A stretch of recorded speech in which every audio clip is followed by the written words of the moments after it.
Hello friends, this is Anand Yadav and today we'll be study about Rutherford atomic model. So let's start without wasting any time.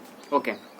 तो friends आप लोग जानते होंगे कि matter क्या होता है। मैटर जो आपने क्लास 9 से पढ़ा हुआ है कि मतलब कि हमारी जो सराउंडिंग है, मतलब कि कोई भी थिंग्स है लाइक मार्कर है, ये हो गया, फिर या फिर बोर्ड हो गया, स्केल्स हो गया, पेंसिल्स हो गया, हमारे बुक्स हो गया, बैग्स हो गए, ये सब क्या है, मैटर है। और आपने पढ़ रखा हुआ है कि मैटर जो है वो एटम से बनता है। ओके, मैटर जो है एटम से बनता है। अब एटम किससे बनता है वो हम पढ़ेंगे क्लास 11th में, और हम जारी कर रहे हैं। ठीक, उसका पहला मॉडल था ये। सबसे पहले जे थॉमसन आए थे। ठीक, उन्होंने सिर्फ बोला था कि जो एटम है वो एक स्पीयर है। एटम है जो वो एक स्पीयर है और उसमें जो इलेक्ट्रॉन्स है वो बिखरे हुए हैं। सपोज वाटरमेलन देखा है आपने, तरबूज जो आप गर्मियों में खाते हो। ठीक, उसको आप लेके हाफ कट करो। हाफ कट करने के बाद उसके फेस को देखोगे, जो रेड रेड रहता है उसको देखोगे तो उसमें देखोगे आप उसके सीड्स, उसके सीड देखोगे एक इधर इधर इधर इधर इधर इधर रहते हैं। ठीक, तो सेम टू सेम उन्होंने बोला था कि जो एटम है वो एक स्पीयर है और उसमें जो इलेक्ट्रॉन्स है वो बिखरे हुए हैं। बट उन्होंने सिर्फ बोला था, कोई एक्सपेरिमेंट नहीं किया था। बिना एक्सपेरिमेंट के ही बता दिया था, तो उनको ये मान्यता नहीं मिली कि नहीं आपका ये मॉडल गलत है। तो बाद में आए हमारे रदरफोर्ड, उनका पूरा नाम था अर्नस्ट रदरफोर्ड। तो उन्होंने एक एक्सपेरिमेंट किया और उसके बेसिस पे बताया कि एटम ऐसे दिखता है। तो चलिए देखते हैं उनका बेसिस। ही carried out alpha particle scattering experiment. उन्होंने एक एक्सपेरिमेंट किया था। उन्होंने जे थॉमसन ने तो ऐसे ही बता दिया था कि एटम ऐसे ऐसे दिखता है, बट इन्होंने बोला कि नहीं वैसे नहीं दिखेगा, मैं प्रूफ दूंगा और मैं प्रूफ के साथ एक्सपेरिमेंट करके बताऊंगा कि एटम एग्जैक्टली कैसे दिखता है। ओके, तो देखते हैं। उन्होंने एक एक्सपेरिमेंट कैरी आउट किया था, इसका नाम था अल्फा पार्टिकल स्कैटरिंग एक्सपेरिमेंट। तो उन्होंने क्या किया था, ही carried out alpha particle scattering experiment by the bombardment of high speed alpha particle on a thin foil of gold emitted from radium. Did you get that? उन्होंने क्या किया था, एक एक्सपेरिमेंट किया था। उस एक्सपेरिमेंट का नाम था अल्फा पार्टिकल स्कैटरिंग एक्सपेरिमेंट। और उसमें उन्होंने क्या किया था, एक थिन फॉइल लिया था गोल्ड का, और उसमें अल्फा पार्टिकल बहुत तेजी से आए थे, उसमें बॉम्बार्डमेंट कराया था। और वो जो अल्फा पार्टिकल निकला था वो रेडियम से था। आपको समझ में आया? ऑब्वियसली नहीं आया होगा। तो चलिए हम क्यों ना इनका एक्सपेरिमेंट ही करके देखें। तो क्या बोलते हो, किया जाए? तो चलिए, यस, तो चलिए हम इनका एक्सपेरिमेंट करके देखते हैं कि उन्होंने कैसे कैसे एक्सपेरिमेंट किया था, क्या क्या ऑब्जर्व किया था। ओके, तो पहले हमने डिफिनेशन में पढ़ रखा है कि उन्होंने एक थिन फॉइल लिया था गोल्ड का। ठीक, उन्होंने थिन फॉइल लिया गोल्ड का, ये रहा thin foil of gold,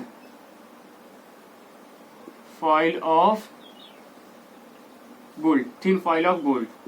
okay, ये था उनका गोल्ड का फॉइल। और उन्होंने एक रेडियम लिया था जिससे अल्फा पार्टिकल निकलता हो, alpha particle in alpha rays. वो अल्फा पार्टिकल अगर मूव करेगा हाई स्पीड में तो आपको दिखेगा तो है नहीं, तो उसको क्या बोलते हैं, वेव, यानी वेव निकल रहा। Okay, alpha particle rays. ठीक, ये उन्होंने लिया एक रेडियम, उसमें ये था रेडियो एक्टिव सब्सटेंस। ठीक, रेडियम में एक्चुअली क्या होता है, एक रेडियो एक्टिव सब्सटेंस होता है जो अल्फा रेज इमिट करता है, यानी छोड़ता है। ठीक, तो इसमें से क्या हुआ, अल्फा रेज निकला, अल्फा रेज इमिट हुआ। इमिट होने के बाद उन्होंने देखा कि ये जो अल्फा रेज निकला, एक फॉइल सामने रखा था, तो ये अल्फा रेज हूबहू सीधा पास कर गया पूरा का पूरा। मतलब सपोज ये एक समझ लीजिए जैसे थिन फॉइल। ओके, ये थिन फॉइल है, पतला सा है, आपको मोटा दिख रहा होगा, इससे भी ज्यादा पतला था। ठीक, एक पतला था। उन्होंने क्या किया, एक रेडियो अल्फा पार्टिकल रेस पास कराया, अल्फा पार्टिकल रेस पास किया। पास करने के बाद सेम टू सेम ये जैसे ही आया था वैसे ही इस क्रॉस करके इसके पास के अंदर से निकल करके चला गया बाहर। ठीक, समझ में आया आपको? कितना निकला था, 99% जो था अल्फा रेस हमारा जो निकला था रेडियो एक्टिव सब्सटेंस से, रेडियम से, वो सीधे से सीधे पास करा गया, उसके अंदर से होते हुए चला गया बाहर। ओके, अब 99% तो चला गया, 1% कहाँ गया? तो उन्होंने लेटरली ऑब्जर्व किया कि सम, यानी कि कुछ तो डेविएट हो जा रहे थे, यानी कि दिस इज द फॉइल, ये आया अल्फा रेज, 99% वापस निकल गया, इसके अंदर से जाकर के निकल गया, और 0.5% इधर गया बट ये इधर से डेविएट होगा, इधर से क्रॉस होगा, बस उधर जाने के बाद ये ऐसे डेविएट हो गया, मुड़ गया, यानी अल्फा रेस आया सीधा चल गया 99%, और कुछ अमाउंट ऑफ गए, ये टकराए फॉइल से और ये डेविएट हो गए, ठीक 0.5%। अब 0.5% कहाँ गए देखो, तो कुछ अमाउंट थोड़ा बहुत कम, उन्होंने ये ऑब्जर्व किया कि कुछ तो कुछ अल्फा रेस वापस चले जा रहे थे। ऑब्वियसली कुछ सामने रखा हुआ है, आप इसे हिट करोगे, अगर रबर होगा सपोज बॉल, अब वॉल है उस पर आप बॉल थ्रो कर रहे हो, थ्रो करने के बाद वो जाएगा, उस पर लड़का वापस आएगा, same to same alpha rays गया फॉइल पे टकरा कर वापस आ गया। कितना वापस आया? 0.5%, नियरली, एग्जैक्ट नहीं, नियरली 99%। ये तो क्लियर है कि 99% गया और वॉल से क्रॉस कर गया, सीधा क्रॉस कर गया। तो आप अब बोलोगे कि अब इसमें कहां था, ये एक्सपेरिमेंट कहां से था, इसमें एटम कहां से आया? ठीक, देखते हैं। तो इस एक्सपेरिमेंट, देखो एक्सपेरिमेंट समझ में आया कि नहीं आप लोग को? एक रेडियम लिया था, उसमें से अल्फा रेस पास कराया, एक थिन फॉइल ऑफ गोल्ड का था, इसमें से 99% चला गया, क्रॉस आउट कर गया, 0.5% कुछ गया फॉइल से लेकिन डेविएट हो गया, कुछ क्या गया बट वापस आ गया, सेम टू सेम उसी पैथ में वापस आ गया। तो इन्होंने ये बताया, उसके बाद उन्होंने बोला कि गोल्ड क्या है, एटम होगा, गोल्ड की जो फॉइल है उसके अंदर एटम होगा। इसके बेसिस पे उन्होंने क्या बताया कि भैया देखो एटम है, एटम देखो जो बताया था जे थॉमसन ने वो सही बताया था कि एटम जो है स्पीयर है, एटम जो है वो स्पीयर है। इन्होंने बताया कि एटम तो स्पीयर है बट उसके अंदर एक बहुत ही डेंस पार्टिकल पड़ा हुआ है, उसके अंदर एक बहुत ही डेंस पार्टिकल पड़ा हुआ है, वो है न्यूक्लियस। आप जानते हो न्यूक्लियस, और जो न्यूक्लियस है वो है पॉजिटिव चार्ज, ठीक। और ये हाँ ध्यान रखना, ये अल्फा पार्टिकल क्या है, अल्फा रेस क्या है, ये भी पॉजिटिवली चार्ज है, ये भी पॉजिटिव चार्ज है। अब बोलोगे अल्फा रेस क्या होता है?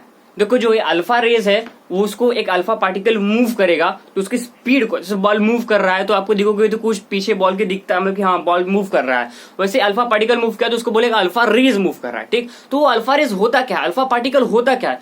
वो होता है हीलियम का न्यूक्लियस। यस, हीलियम देखो आप, हीलियम एटम, हाइड्रोजन हीलियम का एटॉमिक नंबर होता है 2, उसमें इलेक्ट्रॉन होते हैं 2। अगर आप देखो एक एटम में बेसिकली क्या होता है, एक न्यूक्लियस होता है, उसके और इलेक्ट्रॉन होते हैं। अगर उसके इलेक्ट्रॉन को निकाल दिया जाए तो बचेगा क्या? उसका न्यूक्लियस बचेगा, ठीक ही। हीलियम में से उसके 2 इलेक्ट्रॉन निकाल दिए गए तो बचा क्या? न्यूक्लियस, ठीक। हाँ न्यूक्लियस बचा, तो उन्होंने उस न्यूक्लियस को ही मूव कराया, बोला कि ये alpha rays. Okay, alpha rays समझ में आया? तो इसके बेसिस पे, इस एक्सपेरिमेंट के बेसिस पे रदरफोर्ड ने बताया कि एटम जो है वो तो स्पीयर है बट उसके अंदर एक बहुत ही डेंस पार्टिकल है जिसका उन्होंने नाम दिया था न्यूक्लियस। ओके, जिसकी वजह से अब देखो ये जो रेस गया, ठीक, रेस गया 99% वापस चला गया, क्यों? और इन्होंने ये भी बताया कि अल्फा जो रेस जा रही है, अल्फा रेस, वो वापस क्यों जा रही है? क्योंकि एटम ज्यादातर खाली है, अगर एक आप स्पीयर एज्यूम करो, कल्पना करो कि एक स्पीयर है, ठीक, उसके बीचों बीच एक बहुत ही डेंस पार्टिकल है, और आप अल्फा रेस पास कराओगे तो वो ऊपर से, अगर डेंस पार्टिकल ऊपर से जाएगी तो वो निकल जाएगी, नीचे से जाएगी तो निकल जाएगी, बगल से जाएगी तो निकल जाएगी, इधर जाएगी तो निकल जाएगी। बट अगर इसी पे टकराए तो क्या करेगी? कि तो वो वापस आ जाएगी, या फिर कि वो टकराने के बाद सम एंगल से वो डेविएट हो जाएगा, बस यही वो बताना चाहते थे कि एटम है, स्पीयर है, उसके अंदर एक न्यूक्लियस है, जिसकी वजह से जो अल्फा रेस हम पास करा रहे हैं वो क्या हो रहा है, हॉलो है। ज्यादातर जो एटम है वो हॉलो यानी खाली है, बताया ना, एक स्पीयर है उसके बीचों बीच है तो उसके अगल बगल जो होंगे वो तो खाली हो गए, इसलिए अल्फा रेस ज्यादातर पास कर जा रहे हैं, और कुछ अमाउंट ऑफ जो उस पे न्यूक्लियस पे लड़ रहे हैं उस डेंस पार्टिकल पे, वो वापस आ रहे हैं, डेविएट हो जा रहे हैं। तो उन्होंने क्या किया, सेम एक्सपेरिमेंट अगर हम एटम को कंसिडर करके देखा जाए तो ये रहा एटम, ओके, ये रहा एटम और ये रहा रेडियो एक्टिव सबस्टेंस, इसमें से पास कराया गया अल्फा रेस। तो ये देखो 99% पास कर जाएगा। देखो एक स्पीयर है, उसके बीच में न्यूक्लियस है, डेंस पार्टिकल, तो उसके जो अगल बगल में तो खाली स्पेस है, इसलिए वो खाली स्पेस है, इसलिए पास कर जा रहा है पूरा। बट अगर हम ये अल्फा रेस इसी न्यूक्लियस पे जाए तो क्या होगा, वो की तो डेविएट हो जाएगा दूसरे एंगल्स पे, फिर जाए डेविएट हो जाएगा। हो सकता है कि वो सीधे जाए और लड़के वही रास्ते से वापस आ जाए। ठीक, इन्होंने ये बताया कि एटम है ज्यादातर खाली है। इनके एक्सपेरिमेंट से ये ऑब्जर्व हुआ था कि जो एटम है ना वो ज्यादातर खाली है, उसके अंदर एक डेंस पार्टिकल है जिसका नाम न्यूक्लियस है, वो पॉजिटिवली चार्ज पार्टिकल है। ठीक है, अगर अब आगे हम देखेंगे कि ये जो फॉइल था गोल्ड का, इन्होंने गोल्ड ही क्यों लिया, सिल्वर क्यों नहीं लिया, या फिर अदर मेटल्स क्यों नहीं लिए, गोल्ड ही क्यों लिया। ओके, और ये अल्फा पार्टिकल है जो हमने देख चुका है कि ये जो अल्फा पार्टिकल है वो क्या है, हीलियम का न्यूक्लियस है। ठीक, तो आगे देखते हैं और इनका देखिए पोस्टुलेट क्या है, यानी मेन पॉइंट्स क्या है, मेन फीचर्स क्या है, उनके ड्रॉबैक्स भी देखेंगे, फेलियर्स भी देखेंगे। तो चलिए देखते हैं। इनका फर्स्ट मेन पॉइंट क्या था, इन्होंने क्या बताया था, तो वो देखते हैं। फर्स्ट पॉइंट था इनका, most of the alpha particle were continued their straight path, that means most of the space inside the atom is empty. तो फर्स्ट पॉइंट क्या कह रहा है, जो मैंने बताया अभी कि एटम है, एटम के अंदर एक पॉजिटिवली चार्ज पार्टिकल है, बाकी स्पेस तो खाली है। तो उन्होंने वही बताया कि वो जो अल्फा रेज आ रही हैं वो वापस 99% वापस क्यों चली जा रही है, सीधे चली जा रही हैं। क्यों?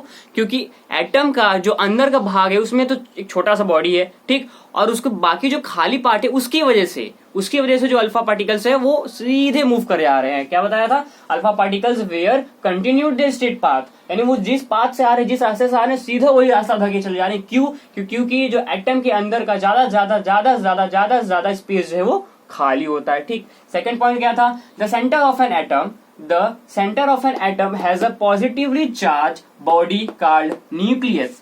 एटम है, एटम के बीच में एक स्पीयर है, स्पीयर के ठीक बीच में, स्पीयर के ठीक एक बीच में एक स्पीयर है, ठीक, स्पीयर के बीच में एक न्यूक्लियस है, बहुत ही डेंस पार्टिकल है, उसका नाम वो पॉजिटिवली चार्ज है। ठीक, पॉजिटिवली चार्ज है, इन्होंने ये भी बताया। और अल्फा पार्टिकल क्या होता है, देखो अल्फा पार्टिकल क्या होता है, अल्फा पार्टिकल ये इंपॉर्टेंट है कि कोई बोल देगा कि अल्फा रेस पास कराया गया, आप बताओगे कि अल्फा रेस पास कराया गया, ऐसे हुआ, आपके टीचर ने पूछा तो आप बताओगे अल्फा रेस पास किया, ऐसे हुआ, ऐसे एक्सपेरिमेंट हुआ, तो वो बोलेंगे कि अल्फा रेस होता क्या है, तो आप सीधे बोलोगे अल्फा पार्टिकल होता है, हमें पढ़ा हुआ है।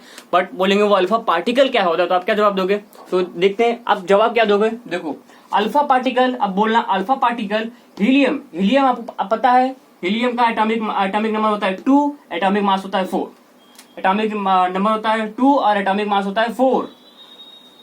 सिंपल सी बात है, हीलियम के पास 2 इलेक्ट्रॉन है, हीलियम का एक एटम है, बीच में न्यूक्लियस है, उसके पास 2 इलेक्ट्रॉन है। क्या क्या है, न्यूक्लियस है, 2 इलेक्ट्रॉन है, न्यूक्लियस है, 2 इलेक्ट्रॉन है। अगर तुम 2 इलेक्ट्रॉन को निकाल दो, अगर तुम 2 इलेक्ट्रॉन को इसमें से माइनस कर दो, तुम्हारे पास बचा क्या, 2 इलेक्ट्रॉन न्यूक्लियस थे, बचा क्या, सिर्फ एक न्यूक्लियस बचा। ठीक, ये जो हीलियम का 2+ है, अब पढ़िए क्लास 10th में आपने पढ़ा होगा कि पॉजिटिव चार्ज आ जाता है, इलेक्ट्रॉन निकालते हैं तो इलेक्ट्रॉन ऐड करते हैं तो नेगेटिव चार्ज आ जाता है। ठीक, तो ये है हीलियम का न्यूक्लियस, इसी को बोलते हैं अल्फा पार्टिकल।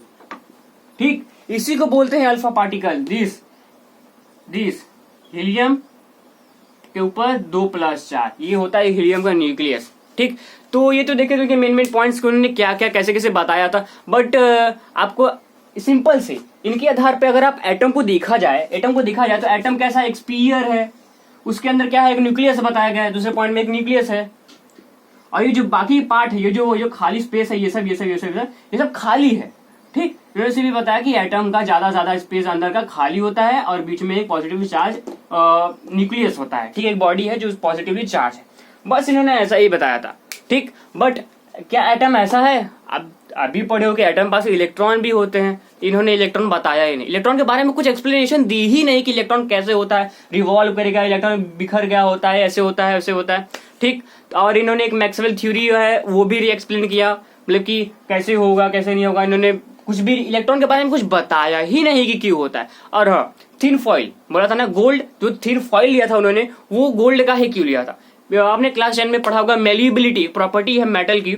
तो जो मेलिएबिलिटी क्या होती है कि एक मेटल को हम पतले से पतले चादर में परिवर्तन कर सकते हैं, परिवर्तित कर सके, उसको पीट के, एक मेटल को पीट के पतले से पतले फॉइल में कन्वर्ट कर सके, तो इस प्रॉपर्टी को क्या बोलते थे, मेलिएबिलिटी।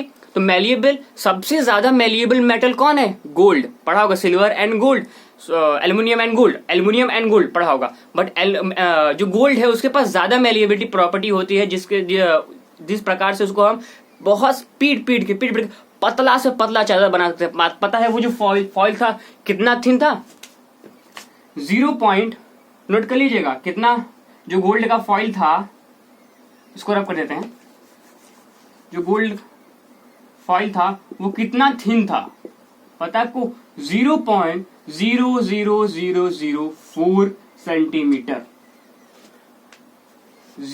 गोल्ड फॉइल था कितना था, इतना सेंटीमीटर, समझ रहे हो आप। 1 सेंटीमीटर देखो जो 15 सेंटीमीटर का स्केल आता है, 1 सेंटीमीटर जितना होता है, उसमें से अगर आप मेजर करो 0.00004 सेंटीमीटर, तो कितना पतला फॉइल हुआ होगा वो, ठीक, इतना उसकी थिकनेस थी, तो गोल्ड फॉइल था। तो ये था रदरफोर्ड का मॉडल। इन्होंने बताया था कि एटम, रदरफोर्ड का मॉडल सिंपली से रिवाइज कर लेते हैं, एक स्पीयर है, उसके अंदर एक न्यूक्लियस है जो पॉजिटिवली चार्ज है, और जो एटम है उसके अंदर ज्यादा स्पेस जो है वो खाली है। बहुत इन्होंने इतना ही एक्सप्लेनेशन दी, इलेक्ट्रॉन के बारे में कुछ बताया नहीं। मैक्सवेल थ्योरी का मतलब की एक थ्योरी है, उसको भी नहीं, मतलब कि वो मैच भी नहीं किया इनकी थ्योरी से।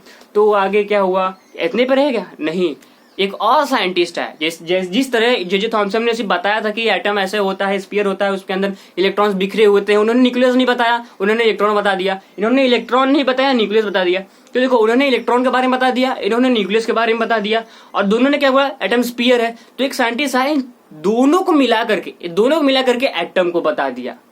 और वो साइंटिस्ट कौन थे, नील बोर थे। यस, नील बोर थे। आगे के लेक्चर में हम नील बोर के बारे में पढ़ेंगे और एटम का करेक्ट एक्सप्लेनेशन पढ़ेंगे। ओके, तब तक के लिए बाय बाय।